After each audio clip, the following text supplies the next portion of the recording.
ಇನ್ನು ನಾವು ಬೆಂಗಳೂರು ಕೇಂದ್ರ ನಗರ ಪಾಲಿಕೆ ವತಿಯಿಂದ ಅತಿ ಹೆಚ್ಚು ಆಸ್ತಿ ತೆರಿಗೆ ಕೊಡಲು ಬಾಕಿ ಇರತಕ್ಕಂತ 40 ಆಸ್ತಿಗಳನ್ನ ಹರಾಜು ಪ್ರಕ್ರಿಯೆಯಲ್ಲಿ ಮಾರಾಟ ಮಾಡಲು ನಿರ್ಧರಿಸಲಾಗಿತ್ತು. ಇದರಲ್ಲಿ ಒಂದು ಸ್ವತ್ತಿಗೆ ಸಂಬಂಧಪಟ್ಟಂಗೆ ಕೋರ್ಟಿಂದ ಸ್ಟೇ ತಂದಿದ್ದಾರೆ. ಅದನ್ನು ಹೊರತುಪಡಿಸಿ 39 ಸ್ವತ್ತುಗಳು ಝೋನ್ 1 ಝೋನ್ 2 ಎರಡರಿಂದನೂ ಸಹ 39 ಸ್ವತ್ತುಗಳನ್ನ ಇವತ್ತು ಹರಾಜು ಪ್ರಕ್ರಿಯೆಯಲ್ಲಿ ನಾವು ಮಾಡ್ತಾ ಇದೀವಿ. ಇದರಲ್ಲಿ ಆಸಕ್ತ ನಾಗರಿಕರು ಪಾರ್ಟಿಸಿಪೇಟ್ ಮಾಡಿದ್ರೆ ಅವರ ಸ್ವತ್ತಿನ ಮೌಲ್ಯದ ಏನಿದೆ ಹಣವನ್ನು ಅವ್ರು ಕಟ್ಟಿ ನಮ್ಮ ಒಂದು ತೆರಿಗೆನ ನಾವು ಇದರಲ್ಲಿ ಕಟಾಯಿಸಿಕೊಂಡು ಮತ್ತೆ ಅವರಿಗೆ ನಾವು ಕ್ರಯ ಮಾಡ್ಕೊಡೋದಕ್ಕೆ ನಾವು ವ್ಯವಸ್ಥೆ ಮಾಡ್ಕೊಳ್ತಾ ಇದೀವಿ. ಒಟ್ಟು ನಮ್ಮಲ್ಲಿ 40 ಸ್ವತ್ತಿಗೆ ಸಂಬಂಧಪಟ್ಟಂಗೆ 1,16,42,851 ರೂಪಾಯಿ ಟ್ಯಾಕ್ಸೇ ಅವ್ರು ಬರಬೇಕಾಯಿತು. ಆ ಒಂದು ಹಿನ್ನೆಲೆಯಲ್ಲಿ ಈ ವರ್ಷದಲ್ಲ ಇಂದಿನ ಕರೆಂಟ್ ಲಾಸ್ಟ್ ಇಯರ್ದನ್ನ ಅದನ್ನ ಮಾಡಬೇಕಾಯಿತು. ಹೀಗಾಗಿ ಇದನ್ನ ನಾವು ಇವತ್ತು ನಮ್ಮ ಎಲ್ಲಾ 5 ನಗರ ಪಾಲಿಕೆಗಳಲ್ಲಿ ಮಾಡ್ತಾ ಇದೀವಿ. ಅದೇ ನಿಟ್ಟಿನಲ್ಲಿ ನಮ್ಮ ನಗರ ಪಾಲಿಕೆ ಕೇಂದ್ರ ನಗರ ಪಾಲಿಕೆ ವತಿಯಿಂದ ಇವತ್ತು ನಾವು ಈ ಹರಾಜು ಪ್ರಕ್ರಿಯೆಯಲ್ಲಿ ಈ ಸ್ವತ್ತುಗಳನ್ನ ವಿಲೇವಾರಿ ಮಾಡೋದಕ್ಕೆ ಕ್ರಮ ವಹಿಸಿದ್ದೀವಿ. ಇವರಿಗೆ ನೋಟಿಸ್ ನೀಡಿದ್ದೀವಿ, ಅಟ್ಯಾಚ್ಮೆಂಟ್ ಮಾಡಿದ್ದೀವಿ, ಮನೆ ಭಾಗ ಗೋಡೆಯಲ್ಲಿ ಸ್ಟಿಕ್ಕರ್ನು ಸಹ ಅಂಟಿಸಿದ್ದೀವಿ. ಅವರ ಅದಕ್ಕೂ ಸಹ ಎಚ್ಚೆತ್ತುಕೊಳ್ಳದೆ ನಮಗೆ ತೆರಿಗೆ ಬಾಕಿ ಕೊಟ್ಟಿಲ್ಲ.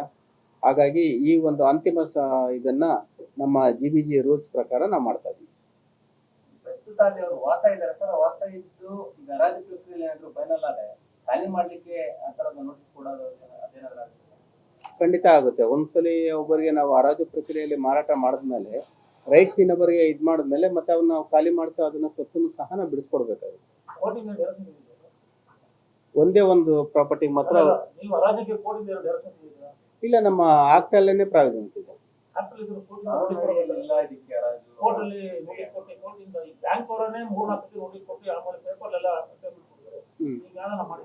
ಖಂಡಿತ ನಾವು ಮಾಡಿದೀವಿ, ನೋಟಿಸ್ ಕೊಟ್ಟಿದ್ದೀವಿ, ಡಿಮ್ಯಾಂಡ್ ನೋಟಿಸ್ ಕೊಟ್ಟು ಅಟ್ಯಾಚ್ಮೆಂಟ್ ಮಾಡಿ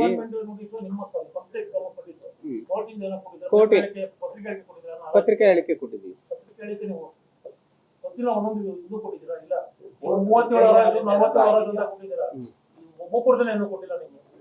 ಸ್ವತ್ತಿಂದ ಪೂರ್ತಿ ಪಟ್ಟಿಯನ್ನು ನಾವು ಪ್ರಕಟಣೆಗೆ ಕಳಿಸಿದ್ವಿ.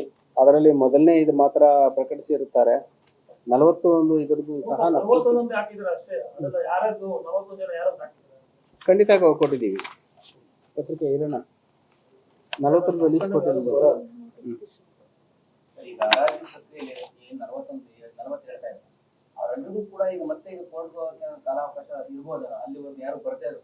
ಇಲ್ಲ, ನಮ್ಮಲ್ಲಿ ಯಾರು ಬಂದು ನಮ್ಗೆ ಅವಕಾಶ ಕೊಡಿ, ಹಣ ಕಟ್ತೀವಿ ಇಷ್ಟು ದಿವಸದಲ್ಲಿ ಅಂತ ಯಾರು ಇದುವರೆಗೂ ಬಂದು ನಾವು ಅಟ್ಯಾಚ್ಮೆಂಟ್ ಇದು ಮಾಡಿದ್ರು ಸಹ ಯಾರು ಬಂದು ಕೇಳಿಲ್ಲ. ಅವ್ರಿಗೆ ಆಲ್ರೆಡಿ ಎಲ್ಲಾ ಒಂದು ಪ್ರಕ್ರಿಯೆಗಳನ್ನು ಪಾರ್ಟಿಸಿಪೇಟ್ ಮಾಡಿದ್ದೀವಿ. ಏಕಾಏಕಿ ನಾವು ಹರಾಜು ಪ್ರಕ್ರಿಯೆಗೆ ಬಂದಿರೋದಲ್ಲ, ಅವ್ರಿಗೆ ನೋಟಿಸ್ ಕೊಟ್ಟಿದ್ದೀವಿ, ಡಿಮ್ಯಾಂಡ್ ನೋಡಿ ಅಟ್ಯಾಚ್ಮೆಂಟ್ ಆಗಿ ಬೀಗ ಮುದ್ರೆ ಮಾಡಿ ಇದು ಅಂತಿಮವಾಗಿ ಹರಾಜು ಪ್ರಕ್ರಿಯೆ ಬಂದಿದೆ.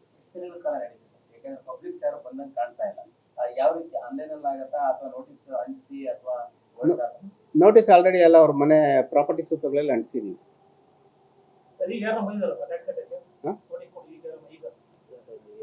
ನಾವು 8 ಜನ ಇದು ಬಂದು ಆಲ್ರೆಡಿ ಕಟ್ಟಿದ್ದಾರೆ. 50 ಚಿಲ್ಲರೆ ಇದ್ವು, ಅದರಲ್ಲಿ ಕೆಲವರು ಬಂದು ನಾವು ಕಟ್ಟಿದ್ದಾರೆ, ಅಂತವ್ರದ್ದು ನಾವು ಕೈ ಬಿಟ್ಟಿದ್ದೀವಿ. ಈಗ 40 ಪ್ರಾಪರ್ಟಿಗಳೆಲ್ಲ ಯಾರಾದ್ರೂ ಕ್ಲಬ್ ಅಥವಾ ಮರ್ಜಿಡು ನಾವು ಟ್ಯಾಕ್ಸ್ ಕಟ್ತೀವಿ ಅಂತಂದ್ರೆ ಕೂಡಲೇ ಅದನ್ನ ನಾವು ಕೈ ಬಿಡ್ತೀವಿ.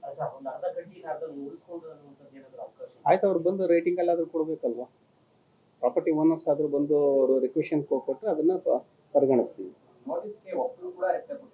ಕೆಲವರು ರಿಪ್ಲೈ ಕೊಟ್ಟಿದ್ದಾರೆ. ನಮ್ಮಲ್ಲಿ ಸಾವಿರಾರು ಪ್ರಾಪರ್ಟಿಗಳಿಗೆ ನಾವು ನೋಟಿಸ್ ಇಶ್ಯೂ ಮಾಡಿದೀವಿ, ಅಟ್ಯಾಚ್ಮೆಂಟ್ ಎಲ್ಲ ಮಾಡಿದಾಗ ತುಂಬಾ ಜನ ಬಂದು ಹಣ ಕಟ್ಟಿದ್ದಾರೆ.